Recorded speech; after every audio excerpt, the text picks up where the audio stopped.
Olá, seja bem-vindo ao Smart Today Talks. Esse é um podcast para você da restauração. A gente tem um bate-papo com pessoas e figuras importantes da restauração de Portugal para a gente conversar um pouquinho, conhecer a história e pegar informação e conteúdo de qualidade. Esse é o nosso primeiro episódio, então a gente tinha que trazer uma pessoa especialíssima. E hoje a gente tem esse convidado que eu tenho certeza que todo mundo em Portugal conhece ele, porque além de ser um profissional competentíssimo, é uma figuraça. Então eu tenho aqui hoje alguém que eu posso chamar de amigo, grande Pedro, dono do Solados Presuntos. Pedro, obrigado. Como é que é, Rodrigo? Muito obrigado por estrear esse programa aí com a gente. Eu nem sei o que dizer, começar comigo, mas porquê? Há tanta gente aqui na restauração e se calhar até é bom começar por mim, porque às vezes eu sou um bocadinho polémico e digo coisas que as pessoas gostam de ouvir, mas não têm coragem de dizer. Pois sabes? é, então... Isso às vezes é importante também que se diga. Não tem melhor pessoa para começar do que ele. Claro. Exatamente, né? E Pedro, assim, eu vou te falar, já vou começar te fazendo uma confissão. E eu já te falei isso várias vezes. Eu não, antes mesmo de te conhecer como pessoa, eu ficava impressionado como é que você recepciona os seus clientes no Solados Presuntos, como é que você cativa os seus clientes, que a gente chega lá, pessoas que nunca te viram, você nunca viu as pessoas, mas parece que você está recebendo o seu melhor amigo. Sabes que o meu pai, quando eu trabalhei desde os meus 18 anos com o meu pai, hoje em dia estou a ficar quase com 60 anos, estou com 58, e uma das coisas que ele me ensinou foi quem entra na nossa casa, ou quem entra no nosso restaurante, entra na sua casa. E tu, quando entras na casa de alguém, tens de ter alguém que o receba, alguém que o ponha completamente à vontade. E é aquilo que eu tento fazer, é aquilo que eu tento transmitir à minha equipa de trabalho. Eu estando pessoalmente, sou eu a fazer esse acompanhamento. Quando não sou eu, está a minha filha. Quando não está a minha filha, temos a nossa equipa de trabalho que tem que perceber que qualquer pessoa que entra naquele restaurante é a pessoa especial, é o cara... Desculpa, às vezes vou falar aqui brasileiro e português, porque, mas é a pessoa que nós temos que conquistar, ok? E, portanto, e se calhar damos mais atenção às pessoas que a gente não conhece que propriamente àquelas que nós já conhecemos, porque essas já estão em casa, já se sentem em casa, já conhecem o nome dos empregados e, portanto... Mas é extraordinário. Mas digo-te, cheguei atrasado, sabes porquê? Porque eu hoje fui ao psiquiatra. Que beleza. É pá, espetacular. A minha mulher diz que eu ando completamente fora de mim, ando, porque, como tu deves perceber, nós estamos a receber uma média de 600, 700 pessoas por dia. Por dia? Por dia. E quando eu estou lá, tu chegas aos Solados Presuntos, queres que eu te dirija a palavra, queres que eu vá ter contigo, e como tu, todos os outros também. Chega a uma altura que a saúde mental começa a ser necessário ser tratado, percebes? Acalmar um pouco, começar a ver as coisas com mais calma, começar a delegar. Eu tenho um problema muito complicado que é poder delegar as minhas funções a alguém. Não é porque eu não acredito que as pessoas o façam bem, não é isso. Mas enquanto eu puder fazer... Você prefere? Eu prefiro. Você prefere estar ali à frente? Eu gosto de chegar a casa e fazer o meu refresh e dizer assim, o que é que eu hoje podia ter feito melhor? Há dias que não há nada para fazer, mas há dias que há muita coisa que eu tenho que corrigir. É verdade. E você mencionou aí a questão do seu pai, e a gente sente que o Solados Presuntos é realmente assim a sua casa, né? É a casa da família. Sim, sim. E a gente sente que a gente está entrando ali na casa da família, ou seja, todo mundo que vai, o Solados Presuntos conhece, sabe que tem a mesa ali da família, né? Que é uma mesa específica. Quando a minha mãe está todos os dias a almoçar, todos os dias está ali a criticar, todos os dias está a pôr os pontos nos is e é fantástico. Conta pra gente um pouquinho da história do Solar, da história da família, como é que começou? Olha, meu pai veio para Lisboa com 16 anos, veio para casa de um tio que estava na restauração, tinha aberto na altura a Solmar, e o meu pai veio trabalhar com o meu tio para continuar a fazer o serviço da Solmar. Entretanto foi crescendo, não conhecia a minha mãe, são os dois de Monção, mas não a conhecia. Até que houve uma altura que houve um funeral de uma pessoa conhecida em Lisboa, e a minha mãe veio ao funeral e houve ali um clique e começaram-se a conhecer ali. Entretanto, a minha mãe veio para Lisboa também, veio para uma casa de fados que era da minha madrinha, que era uma das fadistas mais conhecidas de Lisboa, que era a Márcia Condessa. Foi onde eu cresci, no fundo era mais que minha mãe, a Márcia Condessa. Eu cresci também dentro da cozinha da Márcia Condessa. E foi assim, o meu pai conheceu a minha mãe, casaram, tive a minha irmã, que é mais velha, depois teve-me a mim. E o meu pai sempre foi como é que tenho a dizer, sempre foi relações públicas por excelência. A minha mãe é que foi, no fundo, a minha mãe é que foi a grande obreira de tudo hoje que temos foi a minha mãe que conseguiu, porque ela estava todos os dias na cozinha, era ela que segurava as pontas, como se costuma dizer, e o meu pai não. Conversava com os clientes, conseguia criar uma clientela fidedigna Cativava, né? Cativava, exatamente. E foi assim que as coisas foram crescendo. Entretanto, em 1974, vai fazer agora 51 anos, o meu pai passou por o Solado dos Presuntos e achou que era o restaurante que era ideal para eles. Era um restaurante de 18 lugares, portanto não havia problemas em arriscar, arriscou aí. Foi começando a crescer, comprámos o prédio ao lado, comprámos os 2 prédios atrás, morávamos por cima, saímos lá e fomos sempre... o meu pai foi sempre crescendo e chegámos ao ponto que chegámos hoje devido ao empenho e o meu pai morreu para viver para a restauração e para os seus clientes. O meu pai, gozo da vida, propriamente disso, como eu tento fazer, sair de vez em quando e visitar o mundo, o meu pai não o fez, foi dedicação a 100% ao restaurante. Lá de onde eu sou do Brasil, né, em Minas Gerais, né, que é a terra da cachaça, sim. A gente tem um ditado que a gente fala, né, que as pessoas veem a cachaça que a gente toma, mas não vê os tombos que a gente leva, né? Claro. Então, assim, toda essa história que foi construída, assim, tudo vocês na vida, não é por acaso, né? Podes dar a volta que tu quiseres, tudo na vida, nada é por acaso, não. As pessoas podem, que sorte, tudo bem, ok. A sorte faz parte de tudo, faz parte da vida.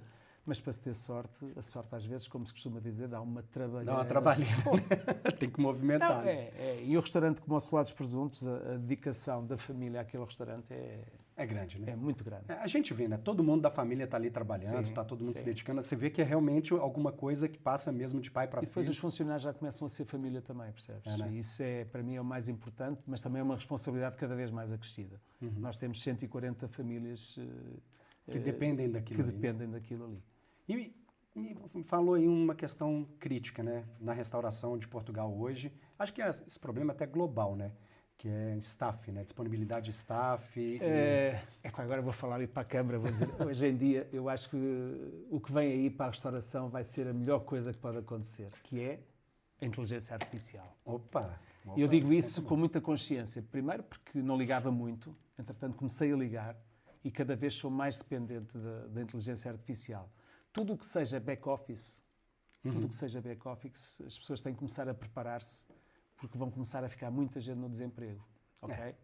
E o que é que vai acontecer? Essas pessoas que estão no desemprego vão ter que ir para áreas onde a mão de obra seja extremamente necessária, para a construção, para a hotelaria, porque as camas não vão ser feitas automaticamente, as garrafas de vinho não vão ser servidas sozinhas, o afeto tem que haver alguém a fazê-lo também.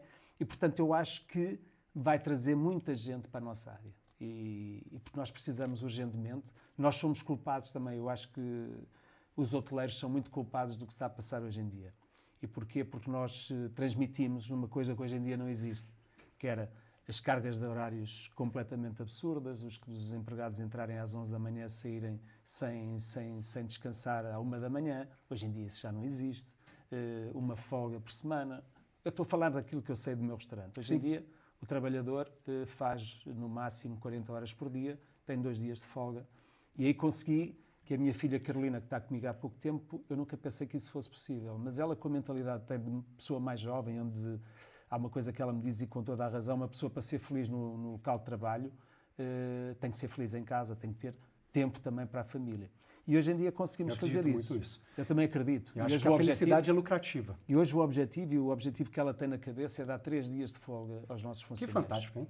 E não é difícil, porque se tu fizeres um horário minimamente repartido, ou seja, se sais, entras à 1 da tarde, sais às 3, vais dar uma volta e às 6 da tarde estás lá outra vez, porque é que tu não fazes o horário logo seguido? E consegues dar mais dedicação ao empregado, ao cliente, e só durante 4 vezes por semana. E depois tens 3 dias para ti. É fantástico. E acho que se vai conseguir chegar lá. Depois temos a outra questão também, que era os vencimentos. Antigamente pagava-se mal na restauração. Hoje em dia não. Hoje em dia um empregado de balcão do meu restaurante leva para casa à volta de 1.700 euros limpos. Estamos a falar fantástico. Fantástico. Todos os copeiros que nós temos uma brigada de nepaleses fantástica. Em primeira mão, a minha filha, mais uma vez eu tenho que falar na minha filha, criou uma coisa que acho que é fantástica, uma escola. Nós temos uma escola de português montada no restaurante, em que damos aulas aos nepaleses. Nós só temos 2 comunidades, brasileiras e nepaleses, em que brasileiros temos 2, nepaleses temos 30% da nossa brigada, e todos eles começam a falar português, porque acho que... É fantástico, está em Portugal. Estou em Portugal, transmitir-lhe, e o nepalês tem uma forma de estar diferente, é muito dedicado, é muito, como é que tenho de dizer, é muito, se tu deres qualquer coisa... Disciplinado, aprendem rapidamente e gostam daquilo que fazem, que isso é fundamental. E só lhes falta a língua. Faltando a língua, ele qualquer dia começa a poder atender o cliente também, porque nós temos que nos adaptar ao tempo. Pedro, o que eu posso te dizer? Por isso que eu sou fã de vocês, porque além do negócio, você vê que esse aspecto humano, essa valorização pelo ser humano, ela começa em todos os níveis, né? A gente vê que vem da sua família e que você transmite isso para o seu negócio. Tu quando fores um dia tu conheces o restaurante, mas há pessoas que vão ao restaurante e ficam espantados muitas vezes quando eu entro. Tenho 2 ou 3 nepaleses que vêm ter comigo e dão-me 2 beijos. E dizem, pai, como é que estás? E tratam-me por pai. Isso aumenta ainda mais a minha responsabilidade, social principalmente, porque eu gosto de, quem me dá alguma coisa, eu gosto de retribuir também.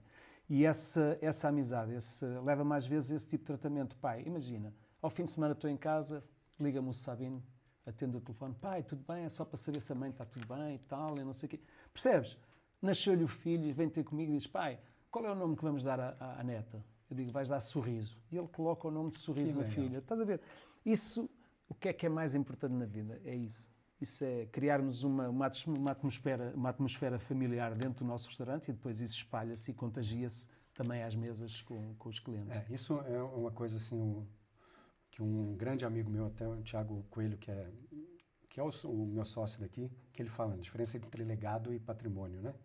A gente deixar um legado ou deixar patrimônio. O legado é o patrimônio que a gente deixa para as pessoas e o legado é o que a gente deixa nas pessoas. E o património, né? vai, sabes? O património é uma coisa que fica vai e tudo vem. Aqui, né? Tudo bem. Agora o legado, isso passar fica, um legado né? bem passado, isso às vezes é a minha grande luta, é passar rapidamente aquilo que o meu pai me ensinou, passar... Seu pai deixou um legado, você está deixou... reforçando o legado mas e criando o seu... Eu já não estou lá, eu estou a fazer a transição para as minhas filhas. Pois não, eu já estou interessado em convidar ela para o próximo podcast. Mas depois, mas tens que a convidar mesmo, que ela é uma miúda extraordinária. Mas o problema também é esse, é passar rapidamente uma coisa que às vezes não há hipótese de passar. Tu não consegues passar à minha filha a intuição. Tu podes passar os princípios. Agora, a intuição, aquela de tu olhares para um peixe em cima da grelha e chegares ao pé do cozinheiro e dizes assim, esse peixe está pronto, podes mandar para fora. Porquê? Porque eu nasci dentro de uma cozinha, eu olho para um cherno, olho para uma garopa, olho para um robalo, olho para uma dourada, e sei distinguir logo quando o peixe está bom, quando o peixe não é bom, se o peixe é de aviário, se o peixe não é de aviário. Vou dizer uma confidência. 99,9999% das pessoas não sabem distinguir um peixe de viveiro de um peixe de mar. Eu concordo, eu estou nesse 99,9%. Agora, toda a gente chega ao pé do restaurante e diz, cara, aquele peixe é de mar. É verdade ou é mentira? É verdade. Mas como é que se vê? Primeiro, hoje em dia, os viveiros, quando a gente olha viveiro, a gente pensa que é aquelas coisas pequeninas. Não? Os viveiros hoje já são em alto mar, não é? A análise da proteína feita do peixe de viveiro e do peixe do mar, eu não sei se não será melhor o do peixe de viveiro que do peixe do mar. Primeiro, uma coisa é garantida. O peixe de viveiro é pescado ontem, chega ao restaurante no dia a seguir. Um peixe de mar é pescado ontem, chega ao restaurante passado 5 ou 6 dias. Okay? Essa é já uma desvantagem tremenda. Agora, é como digo, há muitos segredos dentro da área da restauração que só estando e vivendo e falando e discutindo e chegando à conclusão o que é que o cliente pretende. Falando um pouquinho dessas questões, você falou aí de como você faz a gestão da sua equipe, que é um diferencial. Né? E é por isso que você mantém a sua equipe, porque hoje, querendo ou não, né, o turnover de funcionários é um problema para vários donos de restaurante e você consegue manter muito bem a sua equipe. Além disso, quais outras formas quais são os outros fatores de sucesso que você gere ali dentro do Solar, que você consegue identificar que é fundamental para um dono de restaurante hoje ter cuidado? É confiança. Primeiro é juntar os fornecedores, passar aos fornecedores a confiança que somos pessoas de bem, cumpridores, isso é fundamental. E depois também sabermos juntar a fornecedores com algum peso para que saibamos que algum dia que seja necessário alguma coisa, eles estarem presentes. Eu vejo, por exemplo, a restauração, eu quando vejo amigos meus a montarem restaurantes e a porem deltas, porem sagres, ninguém dá nada a ninguém. Não sei se me faço entender. E eu estou, por exemplo, estou com a Superboc há 8 anos atrás. E estou com o Delta desde que abrimos a porta. Eu nunca pedi uma negociação de um preço com a Delta, porque a nossa confiança é tão grande, tão grande, tão grande. O que eu pretendo, no fundo, um bocadinho é passar o que é uma empresa como a Delta, é passar também à minha família e aos meus empregados e eles perceberem que o Sr. Comendador Rui Nabeiro era uma pessoa de muito bem e gostava, para além de fazer o que fazia, gostava que todos que estivessem à volta dele estivessem bem. E é um bocado essa filosofia que eu quero e honestidade em cima das coisas, não enganar ninguém. Acho que isso é o fundamental e um grande segredo do nosso restaurante, é um bocado essa, saber nos juntar.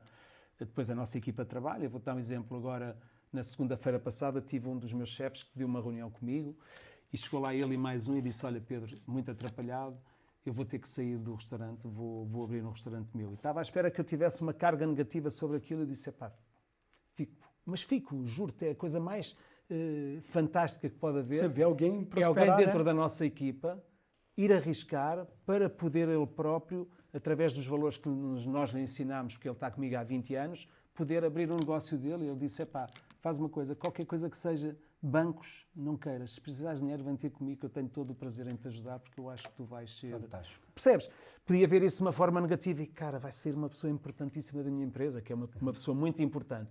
Mas se ele for num carro, tiver um acidente, o que é que eu vou fazer? Não posso fazer nada, graças a Deus não é, vai para melhor. E, portanto, nós dentro da nossa empresa temos que dar crescimento para aqueles que estão à espera de uma oportunidade e mostrar que ninguém é substituível. Eu próprio, o meu pai não foi insubstituível, eu não sou insubstituível. Agora, se as coisas são melhores ou piores no tempo em que está o meu pai, certamente iguais não são. Agora, graças a Deus o restaurante continua, temos que nos adaptar às dificuldades que temos e é isso que eu dar a oportunidade a esta nova geração. É o que todo mundo quer, né? Na Smart Today a gente tem a gente tem alguns princípios de liderança, a gente tem 11 princípios de liderança, um deles é We Make the Difference, que é a gente tem a responsabilidade, todo mundo ali tem a responsabilidade de fazer a diferença na vida das pessoas, em 360 graus. E uma das coisas que a gente tem com os nossos funcionários é qualquer pessoa dentro da Smart Today que tiver uma ideia e quiser desenvolver sua própria startup, nós vamos apoiar, inclusive, o seguinte, a gente reduz o horário de trabalho dela para ela dedicar parte do dia dela para o projeto pessoal dela.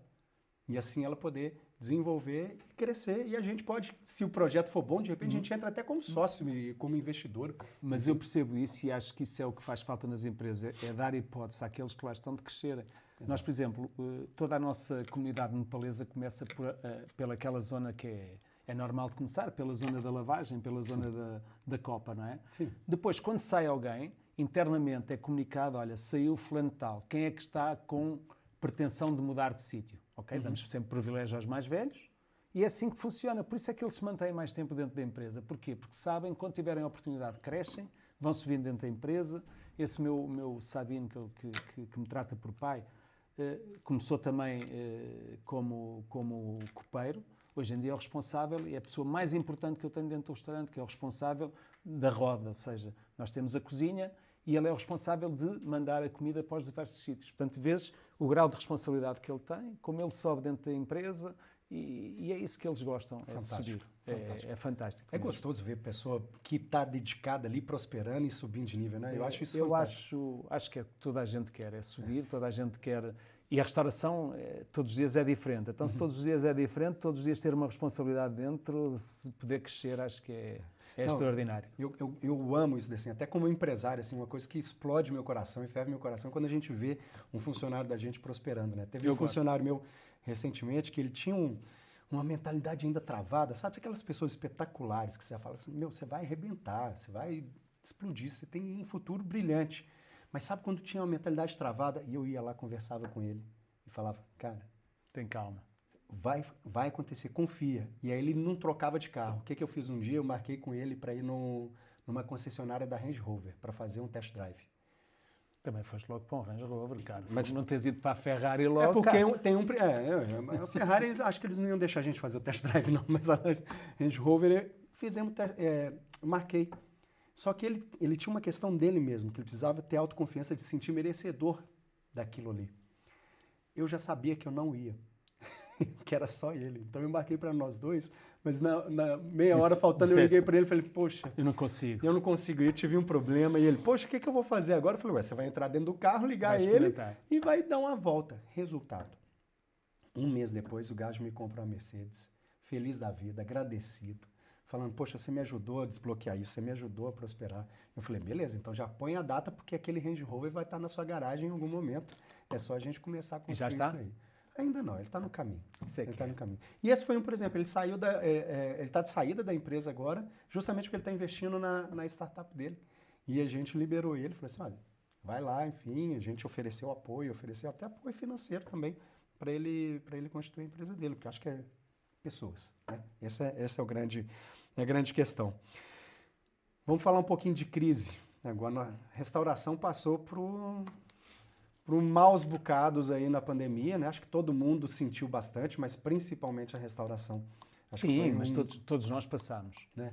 Agora, acho que é uma marca que ninguém vai querer passar novamente, mas é uma marca que vai ficar para nós contarmos aos nossos netos, que eles não vão acreditar o que é que nós passamos. Dizer a um miúdo que Lisboa não havia ninguém nas ruas, que não havia aviões, que não havia absolutamente nada, que não se podia ir aos restaurantes, eles não vão acreditar. E nós, mais uma vez, conseguimos superar reinventámos, começámos a criar outras coisas, outros modelos de negócio apareceram nessa altura, na restauração a mesma coisa. Nós fizemos um trabalho de delivery nessa altura, que foi uma coisa do outro mundo, uma coisa Foi isso que sustentou todo mundo, né? Não, o que sustentou todo mundo foi um bocado a mentalidade que o meu pai tinha dos anos atrás. Há sempre que ter alguma coisa nas mãos para quando acontecer alguma coisa de grave podermos... Isso é que foi o que sustentou, ok? É fantástico. Porque não ganhámos dinheiro, não era a altura de ganhar dinheiro, era a altura sim de ter as equipas motivadas. Nós não despedimos ninguém, não pagávamos aquilo que tínhamos de pagar, pagávamos sempre aquilo que eles tinham ganho durante o ano inteiro. Simplesmente só não recebiam as gratificações porque aí não havia. Sim. E outra coisa, havia uma coisa que eu criei regras, que era todos os dias, aleatoriamente, eu ligava para casa de qualquer um e ele tinha que estar de barba feita e apresentável. Porquê? Porque o que na minha cabeça poderia levar o tempo de estar em casa era a desmotivação, era o desleixo, ok? E, portanto, foi uma forma que eu achei interessante falar com eles, né? Trabalhar o mental deles, trazê-los para a nossa... Mudámos de sítio, fomos para uma zona que era do Zé Eduardo, da Casa 21, onde ele faz toda a comida para os grandes eventos que ele tem. Fomos para aí e fizemos um trabalho em que todos os empregados eles transportavam a comida à casa dos clientes. Ou seja, tu estás em casa, não é? Não podes sair e, entretanto, aparece-te lá o Joaquim com o saquinho à porta. O que é que tu dizes? Entra, cara, anda aqui. Lógico. E, portanto, os laços, em vez de se dispersarem, ainda ficaram mais fortes entre os clientes e as pessoas. Agora, foi doloroso, não é? Mas passou, estamos todos vivos, alguns não conseguiram passar, mas fica para a história, fica marcante. E você falou da questão aí da inteligência artificial. O que você enxerga hoje o futuro da restauração? O futuro da restauração, vai haver 2 tipos de restaurantes. Eu acho que é aqueles de comida para fora, que vão ter cada vez mais, os números devem ser assustadores ao quanto é que eles estão a faturar mais por ano, porque as pessoas cada vez mais, e tu basta ires comprar um apartamento e vês hoje em dia que as cozinhas são diminutas. E porquê? Sim. Porque as donas de casa já não sabem cozinhar, nem querem cozinhar. Querem ter, todos os condomínios agora têm um sítio onde os estafetas chegam até ali e deixam as coisas. Portanto, o mundo virou. Quem estiver atento, o delivery vai ser a chave do negócio, vai ser por aí. Depois vai ter aqueles restaurantes que se vão aguentar durante o tempo com alguma identidade, onde as pessoas também não querem estar em casa, onde vão sair. E a mão de obra é aquilo que eu digo. Acho que vai haver grandes alterações. Estamos a passar um mau momento, mas acho que esse mau momento já bateu no fundo. E agora vamos começar, penso eu, a começar a recrutar outras pessoas e as pessoas vão começar a olhar para a indústria hoteleira como uma coisa boa e não como uma coisa do antigamente, que era escravatura, que era mal paga. Sim. Isso eu gosto, quero passar sempre esta informação aos jovens. Esqueçam, a restauração hoje em dia, e principalmente em Portugal, que é um país turista, é a vossa, se quiserem continuar em Portugal, é a vossa tábua de salvação. apostem no turismo, apostem na restauração e vocês vão ver que vão ser pessoas felizes e vão ter trabalho em qualquer parte do mundo. Agora têm que aprender uma coisa essencial. É o savoir, como diz em francês, le savoir-faire, ou seja, o servir bem, o dar o afeto ao cliente. E depois, pegando nessa ferramenta e estando ligado a alguns hoteleiros de renome que possam passar essa informação, eles têm a porta aberta em qualquer país do mundo e a receber salários como, se calhar, um presidente de uma grande empresa não recebe.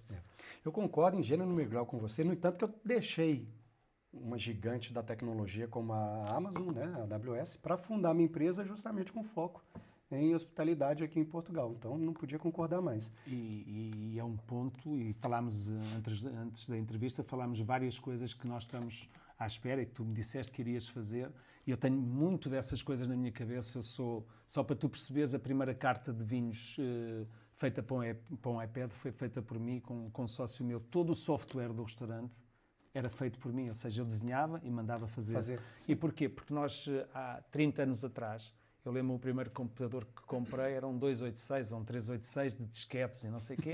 Aquilo custou-me uma fortuna. Aquela internet de escada ainda. E eu nunca usei, repara. Porquê? Porque era obrigatório fazer ter tantos dados, que eu disse, isto não funciona. Então o que é que eu fiz? O que é que eu preciso? É disto, isto e isto. E chamei ao meu sócio de software e disse, olha, eu preciso isto. Desenvolve. Porquê? Porque eu só precisava de uma coisa tão pequenina e aquilo era um mundo tão grande. Hoje em dia já não faz sentido, porque tu hoje podes alterar um sistema informático de um minuto para o outro, é só dizer, olha, aperta ou alarga, portanto... E com a inteligência artificial hoje, é brutal. O que nós vamos ver de evolução nos próximos 3 anos é como se a tecnologia rodasse 20 anos ou mais, porque hoje, por exemplo, a gente tem, na minha empresa, eu tenho um programador que é uma inteligência artificial, certo? Mas temos de ter cuidado. E tu sabes aquela história, quando se puseram dois computadores a trabalhar, que chegou uma altura o humano deixou de ter controle sobre aquilo. É isso aí. E aí é que é o grande problema. A gente tem que usar com responsabilidade. Saber o que é que estamos a fazer. Não é? Exatamente. Saber quais são os limites, para onde é que queremos ir, não fazermos deste mundo uma desumanização, não é esse o objetivo. Agora, e nesse ponto eu acho que a União Europeia faz um trabalho muito bom nesse ponto. Agora, há coisas que, e tu estás ligado a isso, eu faço-te uma pergunta. Hoje em dia a inteligência artificial na hotelaria o que se usa mais é para fazer a resposta a reviews. O utilizador já não começa a perceber para que é que eu vou responder, para que é que eu vou fazer uma crítica que sei que a seguir ninguém me vai responder, quem vai responder é uma inteligência artificial, não é? Coisa é tão estúpido, não é? Tu fazes uma reclamação e depois vem-te uma resposta. Agora a gente ainda acredita que foram os proprietários ou foram as grandes empresas que responderam, mas qualquer dia isso já não faz sentido. Essa inteligência artificial tem que ser utilizada noutros campos. Eu acho assim, a inteligência artificial, muita gente fica com muito receio da inteligência artificial substituir os humanos. Eu acho que a inteligência artificial ela vai sim substituir alguns empregos. Não acho que não tem como fugir disso. Ela vai substituir, mas principalmente ela vai substituir aquele humano que não entende de inteligência artificial. Quem não entender, quem não trabalhar junto com a inteligência artificial, ele vai acabar sendo menos produtivo. E logo ele provavelmente vai ser substituído. E o mau funcionário. O mau funcionário, provavelmente, alguma inteligência artificial pode acabar substituindo ele. Mas, independente disso, a própria história já nos mostrou que toda nova tecnologia disruptiva, como é a inteligência artificial, a humanidade sempre encontrou soluções para equilibrar todos os processos. Né? Então, vem aí mais uma dessas. Eu acredito. A história mostrou. A dependência é terrível. Eu lembro quando saiu o primeiro telefone, eu tinha o meu cunhado. Eu nunca na minha vida vou utilizar um telefone. Hoje em dia nós vivemos presos ao telefone. E é isso que eu tenho muito medo do que vem aí. Acho que Portugal começou agora com esta questão das escolas não permitir o telefone até determinadas alturas. Tem que haver regras. Isso é fantástico. É um bocadinho como o tabaco. Antigamente tu fumavas em todo lado, não é? Até que chegou a uma altura e diz, não, há sítios onde não se pode fumar. E tem que haver regras. As regras são essenciais para nós, um dia mais tarde, colhermos o benefício disto que estamos a falar, que é uma coisa que ainda ninguém percebeu o que é que vem aí. Não é? Eu gosto muito de dizer que a tecnologia ela é uma ferramenta. Ela não pode ser o cerne e o centro das coisas, porque senão a gente perde. O meu objetivo, inclusive, de entregar tecnologia para os restaurantes é justamente liberar tempo para o funcionário de mesa olhar nos olhos do cliente, conversar com ele e automatizar aquilo que dá para ser automatizado para liberar esse tempo. Claro. Porque acho que isso é o que, Claro. que traz aquela conexão. E aí entendeu? é aquela coisa, tu hoje em dia o tempo é a coisa mais preciosa que o ser humano vai ter. A gente não consegue comprar tempo, Não voltar com o conseguimos, tempo atrás. e tu chegas a uma certa idade e dizes, "Fogo, se eu tivesse mais tempo", e não há. Ou seja, aquelas coisas que se perde tempo sem necessidade, é aí que eu acho que a inteligência artificial, e tu já estás um bocado dentro desse campo, o reduzir o tempo de espera, o reduzir o tempo de procurar um restaurante, tudo isso é aí que se vai ganhar muito. Ou seja, aquilo que falámos das reservas, a pessoa não estar à espera se já tem mesa ou não, mas estar num sítio perto e receber uma chamada, olha, já podes vir que a tua mesa já está pronta, já tens na mesa as entradas, já não sei o quê, quer já escolher o teu prato para não perderes tempo, e aí tudo bem. Isso para a restauração vai ser fantástico, porque o cliente mais rapidamente é servido, mais rapidamente libera a mesa e mais rapidamente entra outra pessoa para o lugar onde eles estavam. Exatamente. Portanto, é a grande transformação que eu vejo, na Vou restauração. colocar o Pedro como vendedor da Smart Today, porque ele Não, falou não, que mas- exatamente é a solução nossa Não, que está pronta. mas eu não tenho a menor dúvida que é isso. Não é uma coisa que eu penso desde hoje. Eu, antes de existir o tablet, eu já não imaginava, como é lógico, mas imaginava que nós não podíamos ir com um pocket PC para a mesa com tecla, não. Tinha que haver uma ferramenta pequenina que se adaptasse a uma pessoa poder consultar. E, portanto, há coisas que a gente vê. E na restauração nós vemos esse tipo de situações. E Pedro, você falou no início que você gosta de polêmica, né? Adoro. Então vamos para uma polêmica que todo mundo já viu Não você me vais, falando. não me vais falar de guias Michelin nem de estrelas Michelin, porque isso eu já estou a começar a ficar saturado. Não, vamos falar de pneu então. Não, então eu vou-te explicar. Nós hoje em dia, as pessoas não percebem duas coisas. Eu gosto muito que nos tratem a todos da mesma maneira. E gosto também, quando não nos tratam da mesma maneira, que pelo menos possamos colher algum fruto dessa questão. Eu dou-te um exemplo. Não interessa o investimento que é feito para termos trazido para cá o evento, que eu acho que é fantástico, das estrelas Michelin. Agora, o que eu acho que não é correto é as pessoas estarem completamente com os olhos fechados e não perceberem que os espanhóis nunca vão dar a Portugal uma coisa que é deles. Okay? Se tu tens um país como Espanha, que tem 3, não sei quantos restaurantes tem com 3 estrelas Michelin, não estejam à espera que eles vão dar a Portugal algum restaurante com 3 estrelas Michelin.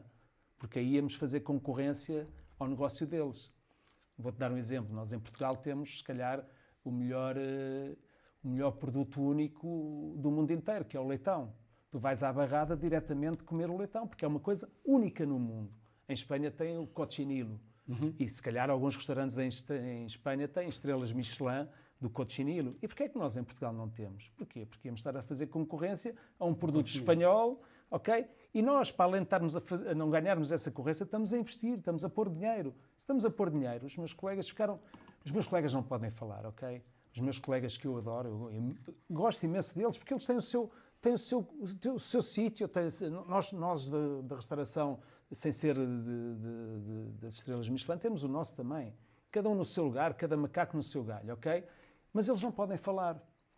E eles não percebem, muitas vezes, eu, podendo falar e pondo isto que eles têm que dizer e que não podem dizer, porque senão a seguir levam na cabeça, eu faço com que as coisas aconteçam. Eu dou-te um exemplo. Nós temos uma chefe que é a Marlene, não é? A Marlene é uma senhora que este ano ganhou uma estrela Michelin. Mas o ano passado, já era feita em Portugal, ela não ganhou. Eu fui o primeiro a dizer que era uma vergonha os guias das estrelas Michelin terem gozado com ela, terem levado para ela ganhar e não lhe terem dado a estrela. Não sei se houve barulho, se eles ouviram alguma coisa ou não. O que é certo é que este ano ela ganhou uma estrela. O ano passado disse, é inacreditável Portugal não ter nenhum restaurante com 3 estrelas Michelin. E eu ponho a minha cabeça como este ano vai haver um restaurante com 3 estrelas Michelin. E vocês dizem assim, mas o que é que isso traz de bom para ti? Epá, traz-me primeiro porque vou sentir que há pessoas que vão ficar contentes. Segundo, e os meus colegas chefes têm que perceber que a rota das estrelas não se faz para uma estrela Michelin ou para 2 estrelas Michelin. Ninguém no mundo com dinheiro viaja para ir a um restaurante de 2 estrelas Michelin. Quem disser que faz é mentira. E os clientes com muito dinheiro e que fazem as viagens gastronómicas é para irem a restaurantes 3 estrelas Michelin e aí sim gastam fortunas, divulgam e depois o que é que acontece? Vão a esses restaurantes 3 estrelas Michelin, mas depois também vão aos lados presuntos da vida. Sim, com certeza. E aí todos nós vamos ganhar com isso. Por isso é que eu estou a fazer força, por isso é que eu sempre que eu posso atacar os espanhóis, não é? Os espanhóis no sentido em que têm que promover Portugal como ela merece, como Portugal merece, eu não descanso. Só que depois tem o reverso da medalha. Há alguns chefes que não percebem aquilo que eu digo e são burros, são completamente tapados, porque deviam de aproveitar e dizer, mandar uma mensagem e dizer, Pedro, olha, passa-se isto, tens que os atacar aí. E eu sou o primeiro a atacar e pôr. Percebes o que eu estou a dizer? Sim. Eu não tenho nada contra eles, bem pelo contrário, são meus colegas. Digo-te sinceramente, tenho muita pena deles dependerem única e exclusivamente das estrelas, porque nós não dependemos de estrelas, nós dependemos de dar boa comida e dos clientes regressarem. Não precisamos dizer, olha, este tem 2 estrelas Michelin, aquele tem... Percebes o que eu estou a dizer? Não, sim. Nós dependemos do boca a boca, do passar a palavra e disso que nós fazemos de bem. Ele está caindo, mas não para não. E estás a perceber, é um bocado essa... A questão é eles perceberem, quando eu falo, não é no sentido de os prejudicar, mas é no sentido de os beneficiar a todos nós. E, portanto, é um bocado a polémica que se passa aí, é eles perceberem... E o que é que você acha que seria o mundo ideal nesse ponto? Neste ponto? É a nossa classe estar cada vez mais unida. Não haver desunião. Eu tenho um grupo que é o... Vou-te só dar um exemplo. Nós temos um grupo que se chama Leões Leverkusen, que é um grupo de hoteleiros com algum peso na cidade de Lisboa, em que nos juntamos todos os meses para acompanhar o Sporting e para falar sobre restauração. E o que é que a gente faz? Todos nós temos o mesmo negócio que se baseia no produto e tudo o resto que não se baseia em produto, desde telecomunicações, desde impostos, desde seguros. E o que é que nós fazemos? Criamos sempre do nosso grupo uma pessoa que é responsável de falar para os bancos, por exemplo, este grupo vai negociar, então negocia em pacote, negocia em volume, e quando tu negocias em volume, consegues ter resultados como ninguém consegue individualmente, ok? E é um bocadinho aí que nós utilizamos, e se nós fôssemos mais unidos ainda, a questão do IVA não pode. Não faz sentido os hotéis terem um IVA na restauração dentro do restaurante e depois cá fora há outro IVA. Não há concorrência leal relativamente aos espanhóis. Os espanhóis têm um IVA muito mais baixo que o nosso, podem praticar preços diferentes que nós. Mas só que aí há uma coisa que também, e isto é mais polémico outra vez, nós somos muitas vezes incumpridores. E quando se é incumpridor nos deveres que nós temos de pagamento aos impostos, não podemos exigir ao Estado que nos baixe o IVA. A primeira coisa que nós temos que fazer é sermos cumpridores. Denunciar aqueles que não são cumpridores, porque é concorrência desleal, ok? Sim. Dá-me o direito de chegar a restaurantes em que vejo lá na fachada não se aceita cartão de crédito. Não é se aceita. Multibanco fora de serviço. Tu queres um homem de tecnologia, hoje em dia é possível num restaurante ter uma frase a dizer multibanco fora de serviço? Não. Estamos loucos. Então porquê é que será isso? Sim. Para haver dinheiro líquido, para poder fazer as maluqueiras que querem fazer, tudo isso. Casamentos, batizados. Tu vais aos casamentos e batizados. Tu não tens um funcionário que não esteja a receber pelo Estado. Como é que eles querem que os funcionários venham trabalhar para a restauração? Ou seja, nós quando virmos isso, temos que ter uma porta para fazer este tipo de denúncias. Não faz sentido. E depois disso e mostrarmos ao Estado, se todos cumprirmos, eles vão receber ainda mais do que ter a taxa a 23%, pagando a 10%. Eles só têm que mudar. Sim. Agora, temos de estar unidos nessa visão, nesse propósito. Tu vais aos nórdicos e eles têm as taxas, ninguém foge absolutamente aos impostos, mas todos eles têm segurança, todos eles têm saúde, educação. Ok, tu queres uns óculos, vais lá ao médico e passam-te a receita dos óculos e não pagas nada.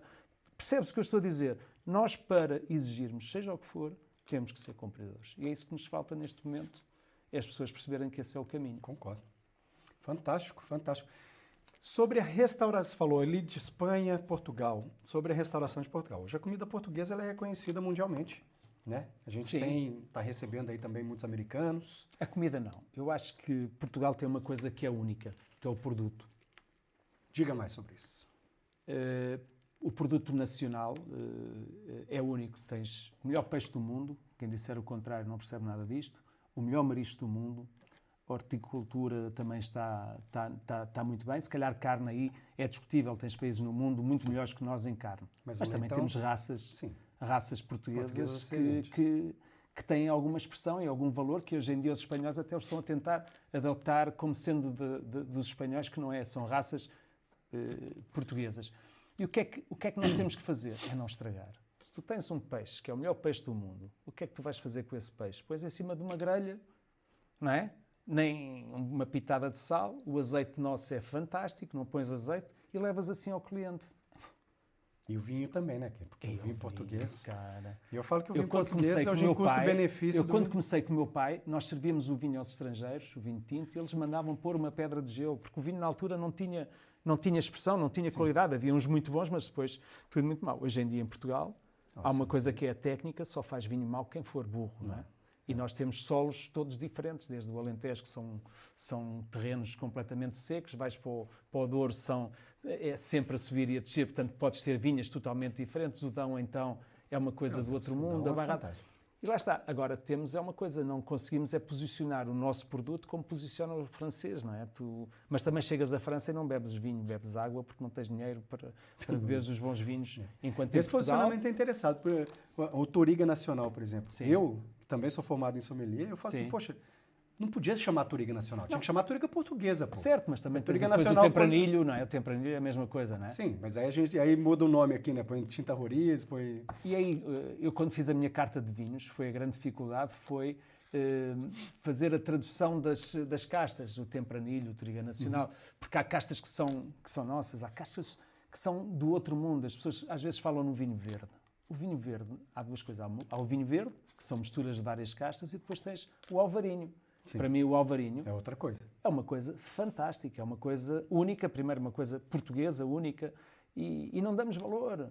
Tu tens um produto, que é o vinho do Porto, Nossa. e que em Portugal não tem expressão. E, aliás, tu vais a Londres, toda a gente fala no vinho do Porto. É o brinde oficial da realeza britânica. Lá está, são aquelas coisas que nós portugueses temos a dizer, não, Portugal tem muita qualidade. É o melhor, tem qualidade. Por isso é que o meu sonho, eu sou um jovem, é abrir um restaurante fora de Portugal, num sítio onde haja poder de compra forte, para mostrar que... Opa, e quando a gente vai fazer... Se calhar vai ser mais cedo do que possas né? pensar.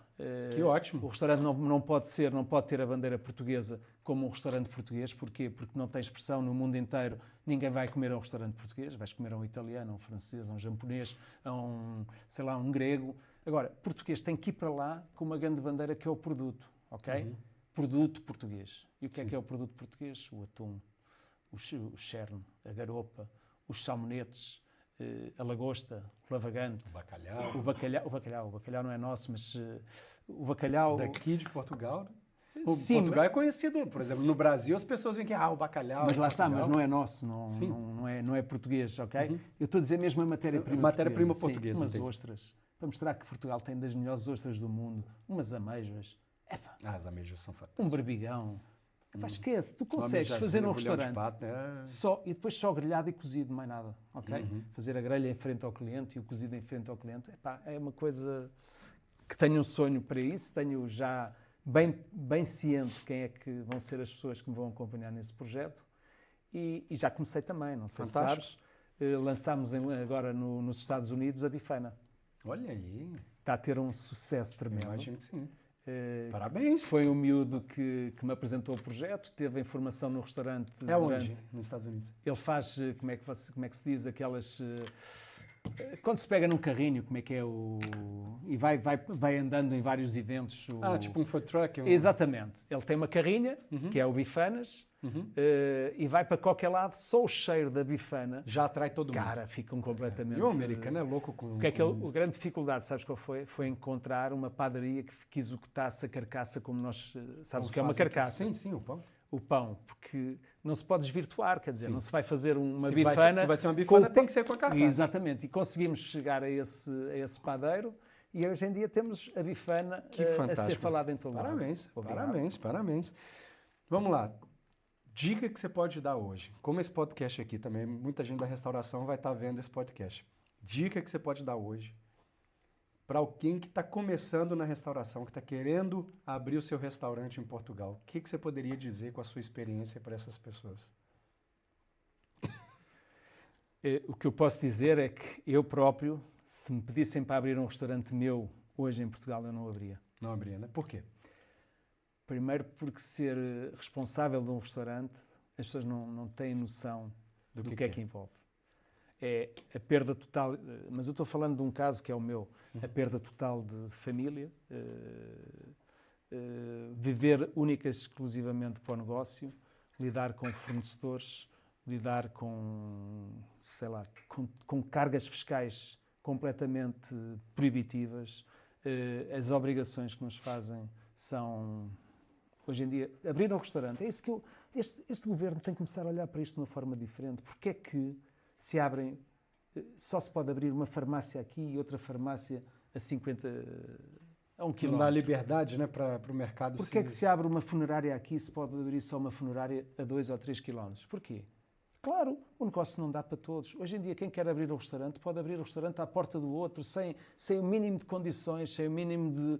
Percebes o que eu estou a dizer? Ninguém nos respeita. Nós não nos deixamos ser respeitados. E o que é que isso faz? Faz com que as pessoas que vão arriscar, e eu vou falar dos meus funcionários que vão sair e que vão abrir agora um restaurante. É muito complicado, porque são pessoas que dedicaram a vida toda a um restaurante, sabem o A a Z do restaurante e vão abrir um restaurante no meio de toda a gente que não percebe nada do que é restauração, só porque tem dinheiro, vamos abrir aqui uma porta, vamos vender, não vamos faturar, vamos meter dinheiro. Completamente coisas sem nexo. Por isso é que eu digo, se fores empregado e conseguires viver bem com o vencimento que o teu patrão te paga, pondera muito bem o que vais fazer. Depois é os empréstimos aos bancos, eu gostava de ser mais otimista, mas nesta altura do campeonato, não haver mão de obra, não haver facilidades em nada, é muito complicado. Boa. E a gente falou a não ser que seja uma churrasqueira. Se for uma churrasqueira em que dependa só de mim a meter o frango na grelha e mandar para casa com... isso é um negócio fantástico. Agora, serviço de mesa, serviço de vinhos, levar o negócio com seriedade... Aí já é mais difícil. Já é muito mais difícil. Bom feedback. Então... Não, mas eu não gostava de dar. Eu gostava de dizer ao contrário. Invistam, façam. E outra coisa, não se metam em cozinha tradicional portuguesa. Isso então... Você acha que nos outros países é diferente? É, porque a cozinha tradicional portuguesa é diferente de qualquer outro tipo de cozinha. Não tem a ver com A mais B igual a C, não. Tu queres fazer um arroz de cabidela, tem a ver com várias coisas que são as coisas mais importantes do ser humano, que são os sentidos. Sim. Que é o paladar, é o olfato e a mão. Ok? Enquanto nos outros não, é 50 gramas de arroz com mais 50 gramas deste potezinho que está aqui feito, metes lá para dentro, fechas, está feito. Na cozinha tradicional portuguesa não é isso. Por isso é que muitas vezes temos mais reclamações que outros, ou porque estava mais salgado, ou porque estava mais fora do ponto. Porquê? Porque às vezes a cozinheira teve uma noite má com o marido e no dia a seguir já não executa da mesma maneira. Percebes? Tem tudo a ver com os sentidos e muitas vezes eu perdoo muita coisa porque sei. Hoje o meu dia pode ser muito bom, mas amanhã não é a mesma coisa. Sim. Fantástico. A gente falou de turismo, né? E o Solados Presuntos é uma atração turística de Lisboa. Solados Presuntos dá-me um gozo e tu sabes que é verdade, quando tu viajas e falas em Lisboa onde é que se come, o Solados Presuntos figura nos 10 restaurantes que se fala, não é? Eu sei porque muita gente do Brasil vem aqui, vem para minha casa e todo mundo pede, quero ir no Solados Presuntos. Eu vou te dizer uma coisa, eu digo sempre em todas as oportunidades que tenho. Os Solados Presuntos, há 3 restaurantes em Portugal que são de obrigação os brasileiros irem. Quais são esses 3? É o Fialho, em Évora, é o Solados Presuntos, em Lisboa, e é a Tia Alice, em Fátima. Esses 3 são obrigatórios passarem, nem que seja à porta. Já fui nos 3. Nem que seja à porta e verificar. Sim. E há aqueles que até dizem, podemos só entrar para ver? Claro que sim, podem ver. E, portanto, eu costumo dizer... depois há os outros, não há os não sei qual, o Roco, os Olivias, todos esses da moda, as pessoas também gostam. Mas esses 3, eles têm que dizer, eu fui a Lisboa e já fui ao Solados Presuntos, ok? Fantástico. Isso é um gozo. É tipo a embaixada do Brasil em Lisboa, o Solados Presuntos é uma dessas embaixadas. Entende? E tanto que a gente vê ali, né, quem ainda não foi no Solados Presuntos, a gente vê ali nas paredes do Solados Presuntos o tanto que o restaurante Mas como tem isso estima, foi, né? Como é que isso aconteceu, eu não te consigo explicar. Lá está, é o boca a boca, foi o presidente, foi o ator, foi não sei quê. E sempre conseguimos ter a oportunidade de falar com eles, criar amizades, e é aí que nós que somos muito fortes. E quem foi ali a pessoa que você, ou as pessoas que você poderia destacar, assim, que te chamou a atenção positivamente, assim? A pessoa que mais me chamou a atenção foi a Rainha de Espanha. Rainha de Espanha? Sim. Foi há um ano. Porque, sei lá, quando tu falas em rei, tens poucos reis no mundo, não é? Não é? E aquela senhora, quem é que não a conhece? Você lembra o que ela comeu? Lembro, acho que foi peixe grelhado. Mas foi uma história muito interessante. Marcaram a mesa e pediram-me para desligar tudo o que fosse câmaras do restaurante. E eu neguei-me a fazer. Neguei-me porque, imagina, se há qualquer coisa, iam levantar a questão, foi o dono do restaurante que desligou o circuito. Sim. Então pediram-me só para não filmar a mesa dela. E tudo bem, pôs tampão, tampão na câmara para não filmar. Depois ela comeu, tirou fotografias com todo o mundo e eu no final tive o desplante de tirar uma fotografia com ela e pus assim a mão. Quando eu ponho a mão na rainha, vem logo o segurança dela e diz, tira a mão, que aí é que não. Aí não, pode botar a mão aquelas coisas, depois tens o Cristiano Ronaldo, mas para nós já não é tão forte. Os futebolistas todos praticamente vão no Salado dos Presuntos. Sim. Até dos benfiquistas. Vão ao Salado dos Presuntos e eu vou à casa deles também, porque criamos ali sim. relações fantásticas, tu conheces bem, o caso do Arthur, nosso amigo Arthur, sei lá, tanta gente que é tão que bom. Que fantástico. É levar o Salado dos Presuntos para a casa deles e estarmos numa boa. Eu falo, eu sou fã mesmo do restaurante, pelo serviço, pela comida, mas principalmente pela energia, o ambiente, realmente parece que a gente está em casa. É verdade, É muito gostoso, é muito gostoso. É verdade. Para a gente terminar, fazer um pinga-fogo aqui. Pergunta e resposta direta. Vamos embora. Vamos? Menu favorito do Salado dos Presuntos? Cabrito assado. Cabrito assado. É o mesmo, aquele arrozinho do açafrão. Um prato que você gostaria de incorporar, mas ainda não fez? Ainda não fez nenhum. Nenhum. Um livro ou recurso que você lê frequentemente sobre a gestão de restauração? Nenhum. Nenhum? Boa. Um mentor ou inspiração no mundo da restauração? Meu pai e a minha mãe. Um chefe português, o melhor chefe português para você hoje? O que eu tenho lá, Sydney. Internacional. Um chefe internacional hoje. Avilés. Melhor vinho? Melhor vinho? Tem a ver com a companhia. Tem a ver com a companhia? Pô, eu vou ter que perguntar mais a respeito disso. Manda aí. Tu beberes este vinho aqui, eu contigo, ou beberes sozinho em casa, não é a mesma coisa. Não é a mesma coisa, né? Então vamos lá, o melhor vinho que você já tomou? Foi o melhor vinho que eu já tomei. Graça do Ivaristo, feito pelo Dirk Newport, 2017, em que ele deixa as quintas lá de cima para vir a Lisboa beber, porque foi uma coisa única que fez para os 50 anos do meu pai. Fantástico. Fantástico. Bom, Pedro, alguma mensagem final que você gostaria de colocar para quem tá te assistindo? Sei que o Salado dos Presuntos muita coisa faz, muita informação. Há uma coisa que eu gostava de terminar isto é o seguinte, muitas vezes eu vou a muitos sítios e as pessoas olham para mim, eu olho para elas, não levem a mal, muitas vezes se eu não as cumprimentar ou se não disser qualquer coisa, é porque às vezes eu não consigo localizar de onde é que as conheço, quando é que foi, e não faço por mal, sempre que vou ao meu restaurante eu tento fazer isso de uma forma, mas fico às vezes muito triste quando alguma pessoa pensa que já me subiu qualquer coisa à cabeça e que eu não os cumprimentei porque não os cumprimentei. Eu só não cumprimentei porque às vezes tenho medo de não ser uma pessoa que já me conheça ou não. Claro, claro. Perfeito. É só a única dica que eu tenho. Fantástico. Olha, Pedro, quero te agradecer demais. Que foi baita primeiro episódio do Smart Today Talks. Viu? Fantástico mesmo. Você é um cara sensacional, merecedor de todo esse sucesso que tem no Salado dos Presuntos. Acho que agora nós temos que comemorar num jantarzinho do Salado dos Presuntos também. Eu estou à vossa espera. E ótimo. Estou à vossa espera. Meu amigo, obrigado mesmo, viu? Companheiros, vamos nessa. É isso. Obrigado, pessoal. Esse foi mais um episódio aí do Mais Smart um não, Today. é o primeiro. É o primeiro episódio do Smart Today.